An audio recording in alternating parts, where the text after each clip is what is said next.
Hello dear student, आज reasoning में हम लोग डाइस का टॉपिक क्लियर करेंगे। ध्यान रखिएगा, डाइस सबसे आसान टॉपिक है। रीजनिंग में सबसे आसान टॉपिक है डाइस। इसका कॉन्सेप्ट अगर क्लियर हो जाएगा तो क्वेश्चन किसी भी टाइप से होगा, सारे क्वेश्चन आसानी से बनने लगेंगे। तो आइए समझते हैं कि डाइस क्या है। डाइस पासा,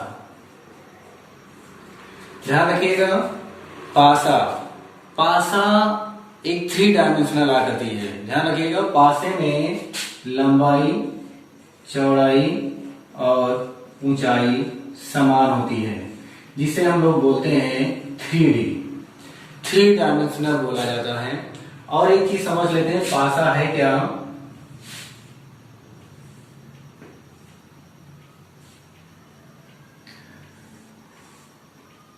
ध्यान रखिएगा, एक पासे में 6 फलक, 8 शीर्ष और 12 कोरें होती हैं।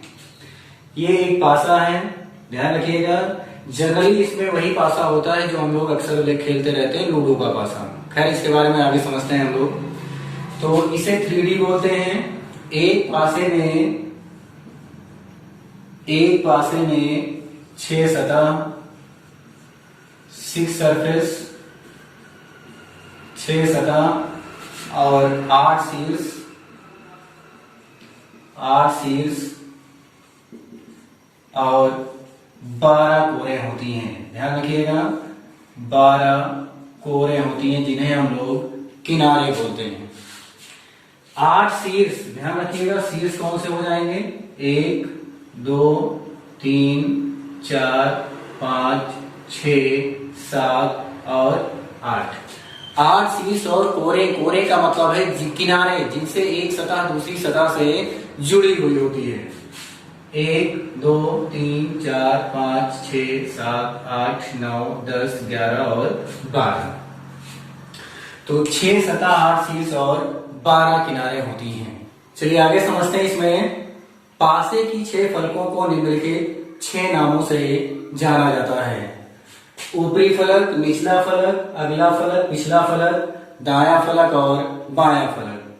ध्यान रखिएगा, ये 6 सतहों को मिलाकर 3 जोड़ी विपरीत सतहों का निर्माण होता है। जैसे ऊपरी फलक, निचला फलक एक दूसरे के विपरीत फलक बनेंगे, अपोजिट सरफेस।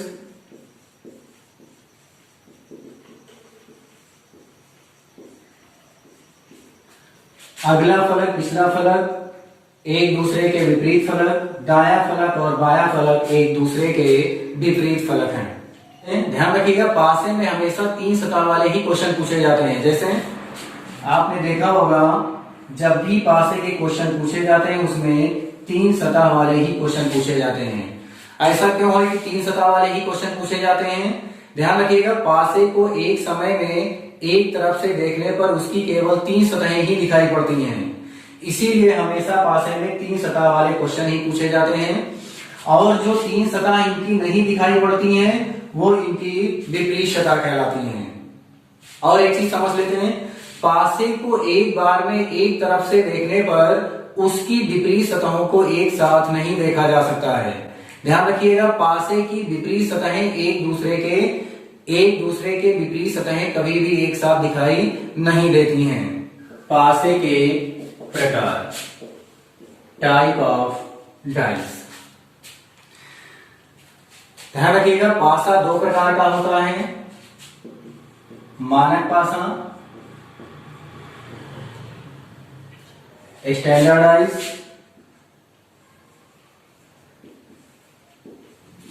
और दूसरा होता है साधारण पासा, नॉर्मल डाइस।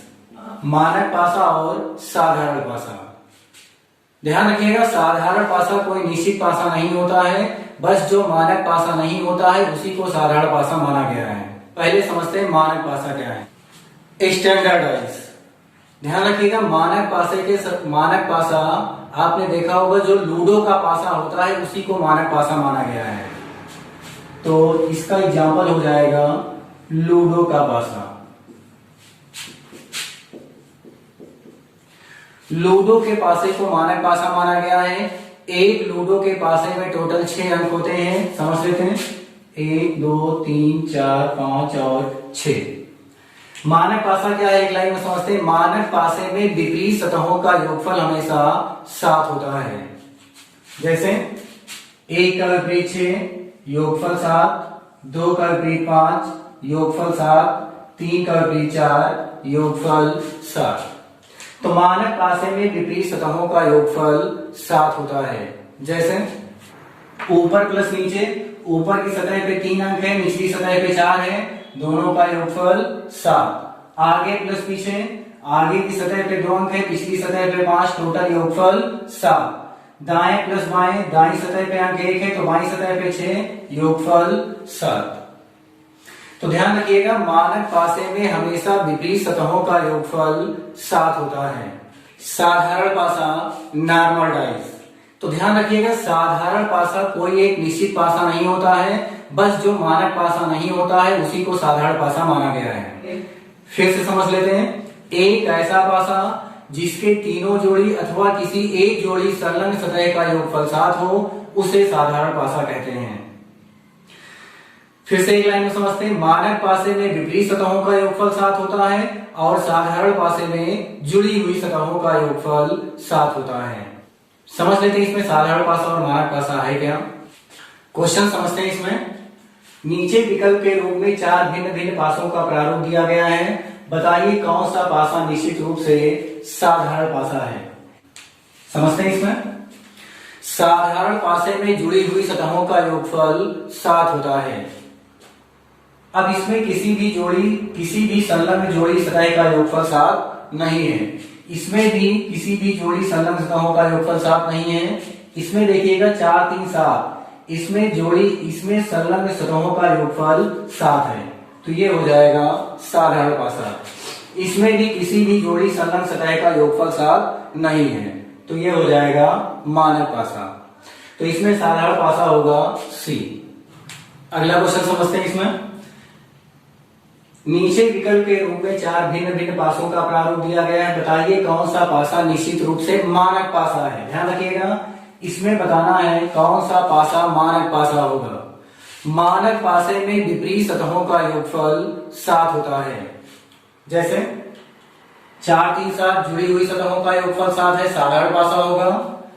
6 1 7 जुड़ी हुई सतहों का योगफल 7 है, साधारण पासा।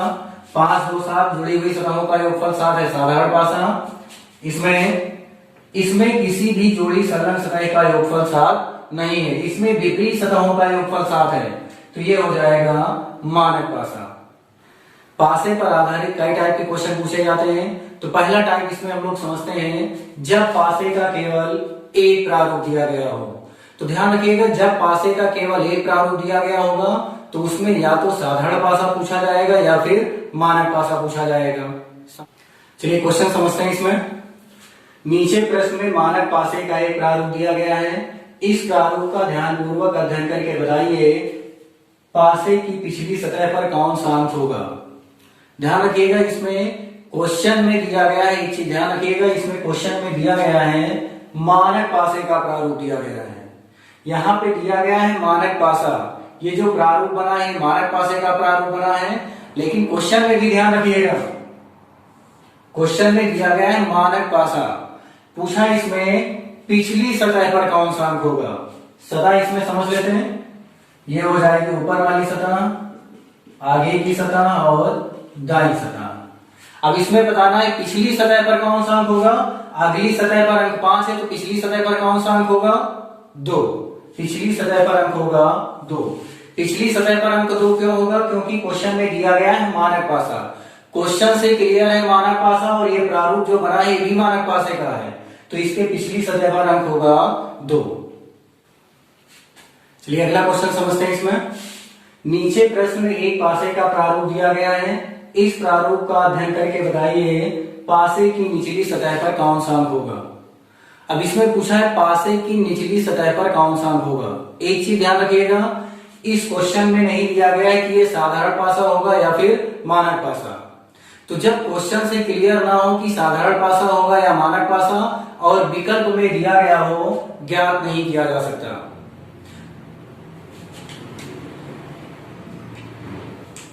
तो ध्यान रखिएगा, जब क्वेश्चन से क्लियर ना हो, साधारण पासा होगा या मानक पासा, और विकल्प में दिया गया हो ज्ञात नहीं किया जा सकता।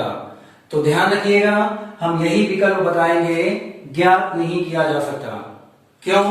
ये जो सामने प्रारूप बना है, ये मानक पासा का प्रारूप बना हुआ है, लेकिन क्वेश्चन में क्लियर नहीं है कि साधारण पासा या मानक पासा, और विकल्प में दिया गया है ज्ञात नहीं किया जा सकता। तो जब क्वेश्चन से क्लियर नहीं होगा तो हम यही बताएंगे, ज्ञात नहीं किया जा सकता। तो आज इसमें यही तक रखते हैं।